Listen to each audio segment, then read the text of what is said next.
Hello Sapiens, welcome to the fourth lecture of Destreza Nova. Thank you everyone for being here. Today we will have a shorter video because last video I tortured you too much with a very long video. So today we will have the sword movements in the 3 axes. Putting names to the movements of the sword are purely for pedagogical purposes, and you will find more utility once we start doing very complex explanations. For describing the movements, I will use the Cartesian system of René Descartes, that it's always better than using the planes of the sky for the sailors, for example. An easy treatise to find this explained, it's the one of Manuel de Brea, 1805. You have a translation done by John Cropper, and you will find it in the internet. I will post the link in the explanation. De Brea describes these movements in a simple paragraph. Easy and fast. Remember that if we are checking the axis in the vertical plane, we have 3 of them. The horizontal, the X, the vertical, the Y, and the deepness, the Z. Z or Z. What's the difference? I never know. In each of the axes we will find 2 movements, a dispositive and an executive one.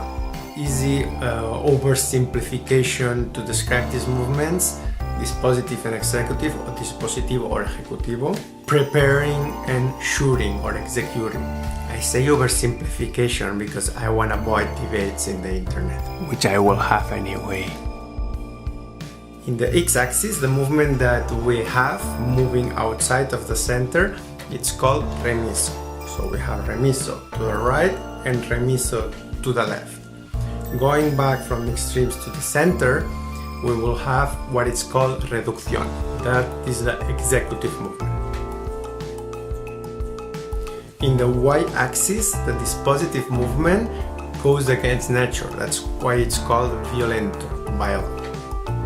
And going with the nature, with the gravity, it's called Natural. That is the executive movement.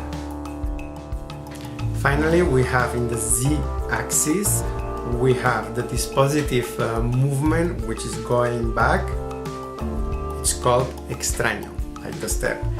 And moving forward, usually towards the opponent, it's called Accidental. So in summary, we have Remiso Reducción, Violento Natural, Extraño Accidental.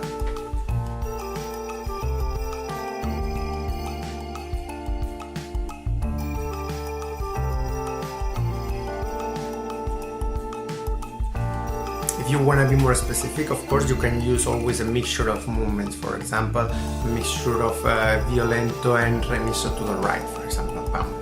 Okay, or you can just say, do a Remiso to the right and Violento. So that's it. In the next video I will introduce the cats, and thank you everyone for your love, support, or even those people that they just come to my page to open debates. Thank you. Stay safe and be kind.